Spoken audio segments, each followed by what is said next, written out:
said, in this globally acclaimed and globally renowned ideation house, where contemporary issues are debated and discussed. Ladies and gentlemen, my last time here was when I was campaigning for the presidency of the African Development Bank Group in 2015. A lot has happened since then. I was elected in 2015, otherwise I wouldn't have been introduced as president of the African Development Bank, and re-elected for the second term in 2020 with 100% votes of all the 81 shareholder countries. Thank you. African and non-African. It is equally auspicious that I'm also speaking to you today, few days after the annual meetings of the African Development Bank Group that we held in very beautiful city of Nairobi, Kenya. There, our shareholders unanimously approved an additional $117 billion increase in the capital of the African Development Bank Group. This follows an earlier general capital increase of the bank, which raised the capital of the bank from $93 billion, where I met it when I came, to $201 billion in 2019. This new capital injection last week brings the capital of the bank to $318 billion. So you can understand that in the context of changing global financial architecture that we've been asked to do, we're going to be bigger, bolder, and better. The historic increase in the financial capacity shows the confidence of our shareholders in African Development Bank's vision for Africa and our resolve and commitment to accelerate its growth and development, I must add, relentlessly. They did so because our high fives, which are the priorities of the bank, to light up and power Africa. You all know about that, I guess, to feed Africa, to integrate Africa, to industrialize Africa, and to improve the quality of life of the people of Africa. That's what we call the high fives at the African Development Bank. They have impacted on over 400 million people in the last 8 years. This newly injected capital will allow us to do more. It is therefore with great excitement of the wind in the sails of the African Development Bank that I am delighted to speak to you today on envisioning Africa's economic prospects. Ladies and gentlemen, the New York Times recently had as its headlines, "The future is African." I agree, of course, with the New York Times. Africa can no longer be ignored. I fully expect Africa to be the pivotal continent in the world, given its economic prospects. First, Africa's population is projected to reach 2.5 billion by 2050. And by then, 1 in every 4 persons on Earth will be African. With rising middle class and projected consumer and, of course, business expenditures projected to reach over $7 trillion, this is a formidable market of the future you cannot ignore. Second, with its burgeoning youth population of almost 1 billion people under the age of 35, Africa will boom with talented skills and form the workforce of the world. Third, with 65% of the uncultivated arable land left to feed 9.5 billion people in the world, it's not in Asia, it's not Latin America, it's not in Europe, it's not in China, it's in Africa. So what Africa does with agriculture is going to absolutely determine the future of food in the world. Fourth, the future of energy transition for a world powered largely with renewable energy will actually depend on Africa, because Africa has the largest solar potential in the world, which of course will be critical for developing green hydrogen and green ammonia that will power economies of the world towards net zero emissions. Africa also has the largest deposits of green metals and minerals, from platinum to copper, nickel, manganese, chromium, graphite, and lithium, which of course are all critical for manufacturing of solar panels, battery energy storage systems, and electric vehicles, and the value of those electric vehicles by 2025 will be $7 trillion. By 2050, it will be worth $57 trillion. Fifth, the African Continental Free Trade Area, which of course brings together all 54 African countries, with an estimated GDP of $3.4 trillion, is on its way to becoming, actually, the largest free trade zone in the world in terms of number of participating countries. Therefore, ladies and gentlemen, economic trends, growth and development of Africa are central as we look to a world where the continent will play a very significant role. Ladies and gentlemen, despite challenges of COVID-19 pandemic, geopolitical risks, high food and energy prices, and the rising global interest rates, African countries are showing economic resilience. Africa's real GDP growth rate increased from 3.1% in 2022 to 3.7% in 2023 and to 4.3% projected for 2025, according to a report of the African Economic Outlook that we released last week at our annual meetings of the African Development Bank. Africa is the second fastest growing region in the world, second only to Asia, and has actually 10 out of the 20 fastest growing countries in the world.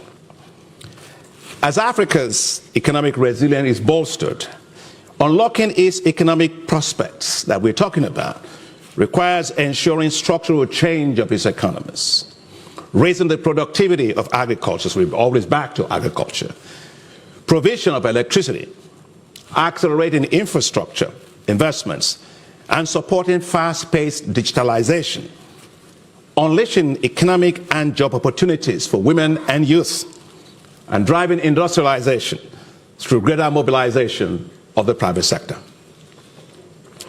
Assuring food security in Africa is top on the agenda for the African Development Bank. Of course, as you know, I'm an agricultural economist, and the first one ever to have come from an agricultural background to lead a global multilateral development bank. So, you know, agriculture is it at the front of the agenda. It's in my genes.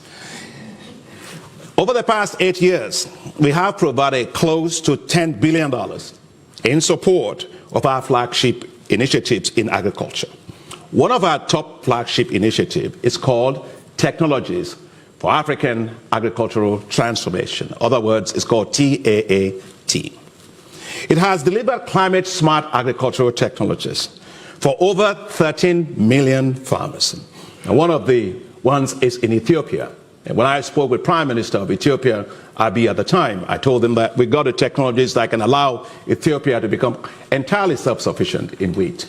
And it's called heat-tolerant wheat varieties. We gave it to them, 65,000 metric tons we gave to them. Now, if you want to understand what 65,000 metric tons is, think of an A380 aircraft. In terms of the passengers you have, in terms of the cargo load you have on the fuel, that's essentially 94.3 tons, that's it. So when I say 65,000 metric tons of seed, think of that as like having 665 A380 aircraft, Airbuses on a landing strip. That's how much, that's in terms of volume of seed. They started and they grew it on 5,000 hectares in 2018. Last year, they grew it on 2.2 million hectares. In less than 4 years, Ethiopia became 100% self-sufficient in wheat. That's a record. And so if you can do that in Ethiopia, there's no doubt in my mind that we can do it absolutely everywhere. The African Development Bank is also developing what I call special agro-industrial processing zones. We're doing those in 11 countries to support agro-industrialization and value addition and the development of agricultural value chains. You see, the size of the food and agricultural market in Africa is going to reach $1 trillion by 2030. And Africa cannot and should not continue to export primary commodities. The door to poverty is the export of primary commodities. The highway to wealth is value addition. And therefore, whether it's cocoa, whether it's coffee, whether it's tea, whatever it is that we have, We've got to not be at the bottom of that value chain. We must be at the top of that value chain. And that is why, without consolidated infrastructure that will drive structural transformation of agriculture, that's not going to happen. That's why we are investing heavily in these special agro-industrial processing zones to unlock that value for us. And of course, unlocking Africa's renewable energy resources and assuring energy supply, access, and security is fundamental for Africa's economic prosperity. As I speak to you today, still close to 600 million Africans don't have access to electricity. But that's good news, because we kept working at it. Since I was elected president, I put electricity front and center of everything we're going to do. Because you cannot industrialize in the dark. You cannot be competitive in the dark. You cannot be a global powerhouse if you don't have electricity. And so we launched what's called the New Deal on Energy in 2016. Much progress has been made. The percentage of the population that have access to electricity used to be 32% when we started. Now it's 57%. Significant progress has been made. But we need to turn the power of the light. God loves Africa so much. We got so much sunshine. In fact, when I came here, I was just coming from Goldman Sachs, and they were telling me that I brought a lot of sunshine. And I said, well, look, we can turn sunlight into a tradable commodity and sell it literally around the world. To do that, if you look at the Sahel, Sahel has the highest solar irradiation in the world. And yet it doesn't have electricity. It doesn't make any sense. And therefore, at the African Development Bank, we launched a big program, a $20 billion program that's called Desert to Power.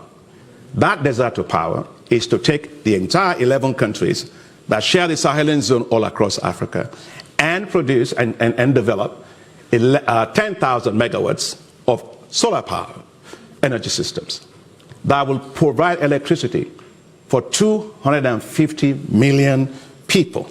And so it's ongoing, and we can talk about that in the Q&A sections. If anybody wants to ask questions, it's not something we're planning to do. It's something that we have started.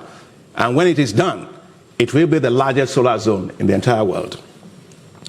Now, during the spring meetings of the World Bank earlier this year, my dear friend and colleague Ajay Banga, president of the World Bank Group, and I launched a bold effort to connect 300 million Africans to electricity by 2030, jointly between the World Bank and the African Development Bank. In fact, this came out because when Ajay was running for president of the bank, he came to see me. He said, look, you're the first person I came to see in the world.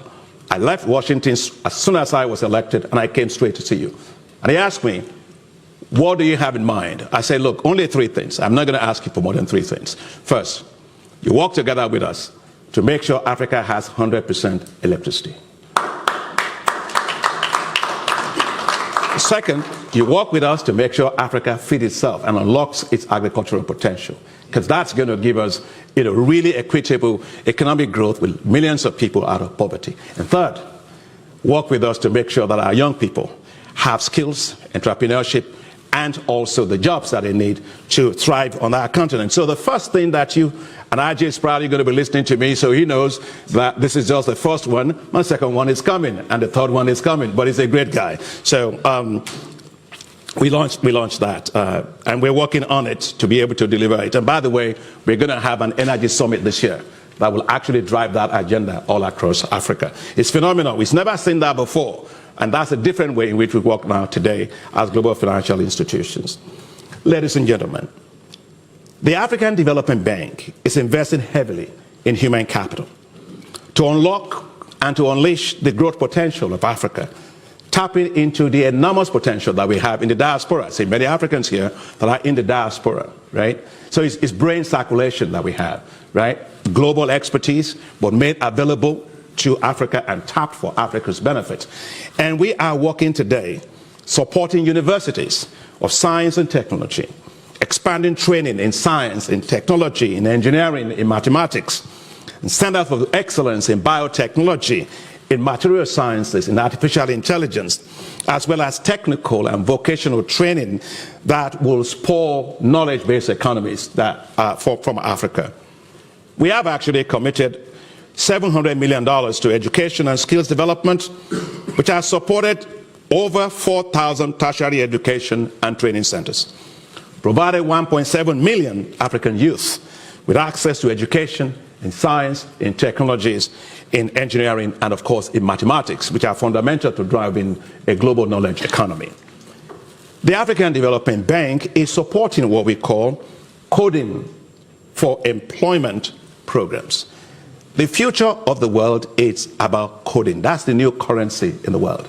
And with our population, we want to be playing in that particular market to provide digital skills in supporting computer coding in partnership with Microsoft philanthropies.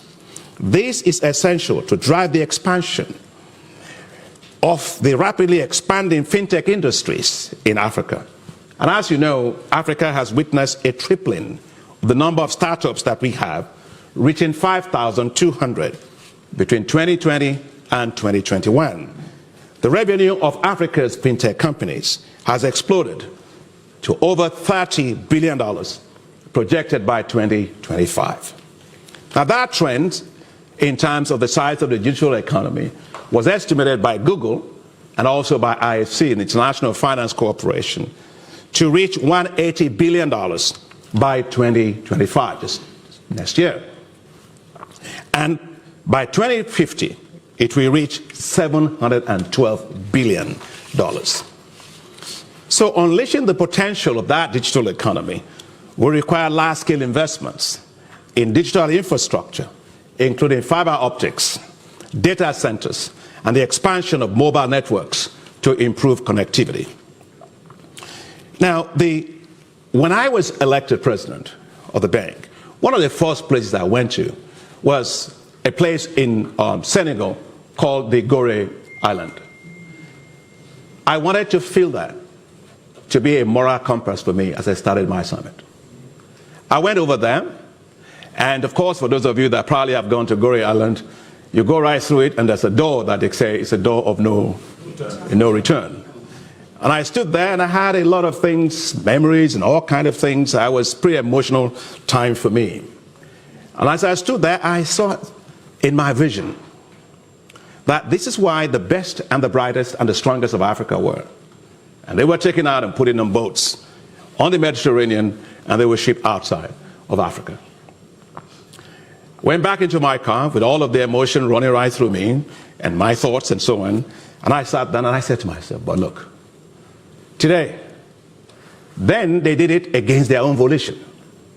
Today, on their own volition, several of Africa's youth are taking the same kind of boats. They're just not locked up this way, but people sitting at the bottom of boats trying to flee from a continent. So I knew that a big agenda for us has to be how to tap and unleash the potential of our youth. It's all about pride. I was with Prime Minister Meloni of Italy at the Italy-Africa Summit, and she's good, she's doing a great job, and we had a great conversation. And I said, well, look, the issue of dealing with Africa's youth migration, the future of Africa's youth is not in London. It's not in America. It's not in Asia. It's not in Latin America. It's not in any parts of the world. It is in Africa, growing well, with quality growth, paying attention to inequality, and paying attention to turn its demographic asset into an economic dividend. The young people of Africa are the best assets we have, but we have to put our money to back them up, to take on the world, and they can do that. And that's why the African Development Bank, when I got in there, I said, look, we're going to create what we call new financial institutions around our young people. And we are doing that today because we have rolled out, or we are rolling out, what's called Youth Entrepreneurship Investment Banks. They are new financial institutions whose whole focus, take the skills, take the entrepreneurship, take the brain power of our young people, help them to turn into great businesses, and put the wind of financial capital behind them. They are not different from anybody around the world. Take a risk for them. And so we got 2 of those already approved by our board, and several of them are on the way. We had for Liberia $16 million, Ethiopia $32 million, with several more, as I said, in the pipeline. And Vice President Solomon Quenyo is right here, and he's my Vice President in charge of that operation. We are also focusing on women. Women run Africa, actually, let me tell you that. And that's not just a cliche. I'll tell you, when I was chief economist for the West Africa Rice Development Association in the 1990s, I traveled to Nigeria. When I got to Nigeria, I was flying back to Abidjan. And I got in those days into one aircraft. They used to call them Air Afrique. You remember? We used to have an aircraft called Air Afrique. And as I got in there, I saw so many women carrying baskets on their head with a lot of clothing, all kind of wrappers and stuff in it. And I had just a small computer with me. And a compact, you know, remember those compacts that's like a suitcase, like you grab them like that. And I was looking for where to find a space to put it. And the hostess looked at me after I was struggling and said, "Can I help you, sir?" I said, "Yes, I'm looking for a place because all these women, market women, taking over all the space with baskets and all of that." And she said, "How many times do you fly this aircraft?" I said, "It depends on how my job takes me." She said, "You know, these women, they may look not like they don't have a lot of money, but they own this aircraft." "Oh, really?" Yes. Well, you know, I traveled all the way from Korea for this, so you're going to have to give me time. You know, and they took it, my thing, she said, "I'll put it up for you in the, up there, make way for the women." And I never forgot that. And so at the African Development Bank, we have what we call AFAWA, Affirmative Finance Action for Women, to mobilize $5 billion of financing in support of women businesses in Africa. And we are making headways with it. Already, we are working with 169 financial institutions in 43 countries. We've approved $1.7 billion of financing for more than 18,300 businesses or women. As I said, we are well on our target to raising the $5 billion. Ladies and gentlemen, let me also now talk about improving regional integration. To assure the success of the Africa Continental Free Trade Area, we provided more than $50 billion in support of infrastructure in the last 8 years. That includes infrastructure for ports, for rails, for digital infrastructure, for water, for sanitation and digital infrastructure. We also launched a new effort called Alliance for Green Infrastructure in Africa, which is to mobilize $10 billion to build green infrastructure all across Africa, because we're just getting most of our infrastructure done, and we want it to be green. And Minister Amadou Hott, former Minister of Economy of Senegal, is my special envoy doing that. We are mobilizing private sector investments in Africa. We supported a $24 billion LNG project in Mozambique, which will provide $66 billion of revenue for Mozambique and make it the third largest exporter of LNG in the world. We've supported Aliko Dangote's refinery, $19.5 billion refinery, which is the largest single-train refinery in the world, and also ammonia plant. OCP in Morocco, it's the largest phosphate company in the world, and we are also supporting that. But as we do all that, ladies and gentlemen, we realize that for private sector investment, the key is risk, especially market risk, counterparty risk, exchange risks, and political risk. To mitigate this, we are deploying a whole series of instruments, from partial credit guarantees to partial risk guarantees, to support them. And just a few cases, we did this already in Benin, where we did $195 million of partial credit guarantees to help them raise $350 million from international banks and institutional investors. And two critical things: it lengthened the maturity of their issues, and it also reduced the interest rate by more than 290 basis points below what they would have actually gotten if they actually went on their own. We've done the same also for Egypt, to allow them to raise a $500 million Panda bond, the first ever by an African sovereign on the China capital markets, which won one of the deals of the year. We are also now, if you look at Tanzania, DRC, and Burundi, they have a $3.5 billion railway project that we are using partial credit guarantees to mobilize all the capital to help make that happen. But as we talk about that, you know the issue is exchange risk. And that happens because in Africa you have currency denominated loans in foreign currency, but you're getting a lot of your counterparties' revenues in local currency. And therefore we are deploying a whole slew of instruments to deal with that local currency products. And that includes local currency loans, the use of private sector FX hedging institutions, such as TCX, for example. Now, as I go around, I'm asked a lot of questions about the issue of risk in Africa. Look, I'm not denying that there are risks, but Africa is no more riskier than any part of the world. But don't believe, a lot of it is perception. Well, perception is not reality, and I'll tell you why. You know, Moody's Analytics did an assessment, 14-year assessment of the cumulative losses on infrastructure around the world. Guess what they found? They found that losses in Africa was 1.9%. In North America, it was 6.6%. In Latin America, it was 10%. In Eastern Europe, it was over 12%.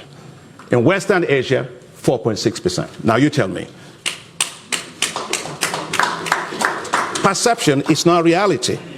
And that's why we are working today, and I understand there are risks, so don't get me wrong, but I'm just saying we are now more riskier than any other part of the world. And that's why I'm glad to be in UK today. You know, your minister, Minister Mitchell, is a fantastic minister for you at FCDO. We've got $2 billion guaranteed from the FCDO to free up $2 billion for climate finance. We've got another $1 billion freed up by guarantee from the FCDO to allow us to put $1 billion in supporting South Africa's just energy transition.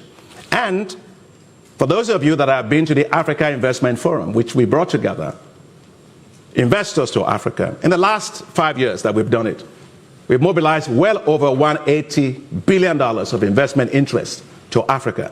Does that sound to you like a continent that doesn't have a lot of opportunities? No. It tells you the opportunities are limitless. We just have to manage the risk. When I go around, people say, well, Africa has risk. I say, my job is not to market Africa's risks or Africa's challenges. My job is to market Africa's opportunities and manage its risks. It's a risk-return world, and Africa is no different. Now, let me say that as we look at the economic prospects, they are strong. But as I close, I want to say they will require overcoming some significant headwinds. One of it is climate change. Climate change is buffeting Africa. We lose $7 to $50 billion a year from climate change. That will rise to roughly $50 billion by 2030. But we get only 3% in terms of climate finance. We get $30 billion. The need is $277 billion. But we at the bank, we are doing more about that for ourselves. When I was elected president, we put in 9% of all of our financing into climate. Today, we are putting 55% of all our financing into climate. And we also have launched what is called the Africa Adaptation Acceleration Program, or AAAP. It's the largest adaptation program in the world. It's $25 billion for the Global Center on Adaptation. The second headwind is debt. We have, of course, 22 countries at high risk of debt distress. And this is because concessional financing has declined globally. And this year, debt service payments by African countries will be $74 billion. And that is up from $17 billion in 2010. So, ladies and gentlemen, as we are passionate about the vision and the potential of Africa, we have to do the following to be able to make sure Africa gets the resources to achieve that target. Action is needed in 5 areas. First, the G20 Common Framework, which is the bilateral and multilateral part to do this, must work faster for Africa. We can't afford to have a lost decade like we had during the multilateral debt relief initiative or the issue we had in the 1990s. Second, the global financial architecture needs to deliver greater concessional financing for Africa. And we have a tool for that. That's called African Development Fund. We are going to be going for our 17th replenishment of that fund. IDA of the World Bank is on its 24th replenishment of that. We want to make sure that we get more of concessional financing, so countries are not going to the capital markets at very high rate, commercial rate, to do development. You can't do development at commercial rate. Third, we have to make sure that the global financing system delivers more for Africa and avoid economic divergences that are coming about because of slow economic recovery of Africa from COVID. COVID went away, yes. People have long COVID, but we had long fiscal COVID in Africa today.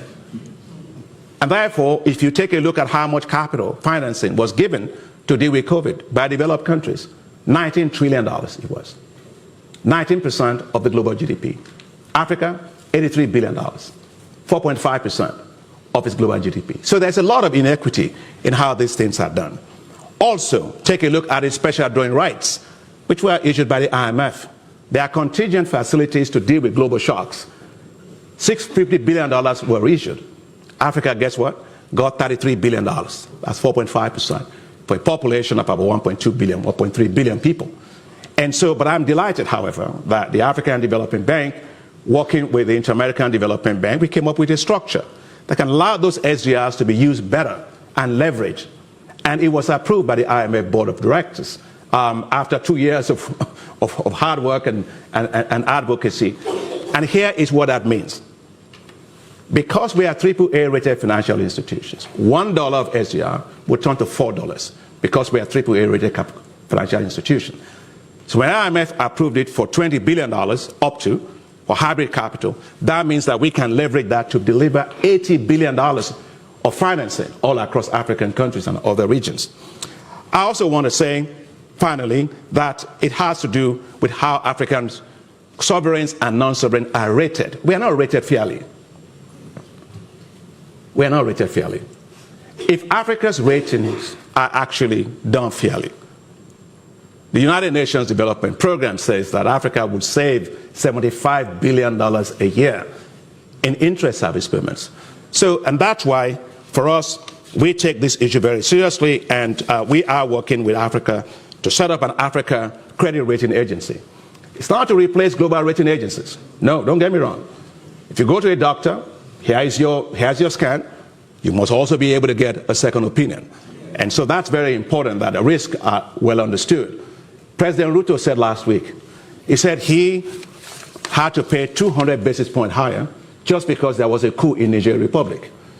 And he had to tell the rating agency, I don't know the particular one, that last time he checked the map of Kenya, Niger was not inside of the map. So as I close, Africa's trajectory will be stronger as we tackle these challenges, but we must improve security. Security is a big issue that we must do, and deliver more concessional financing. At the end of the day, what will make the most difference is mobilization of domestic resources. It will require strong macroeconomic and fiscal management, expanding tax resources, tax revenues, reducing corruption and illicit capital flows, improving fiscal management, financial management, and unlocking the huge potential of our natural capital assets, which is more than $6.8 trillion. Ladies and gentlemen, the Africa we want is within reach. We can see it. It's within reach. We are making good progress, and we're in the right direction. With strong political will, and maybe stronger political will, global partnerships and regional cooperation, Africa will emerge as the pivotal continent. An Africa critical for the future of the world. An Africa thriving, peaceful, and prosperous. It's a vision Africa deserves. It's a vision we must do all to achieve. Thank you very much.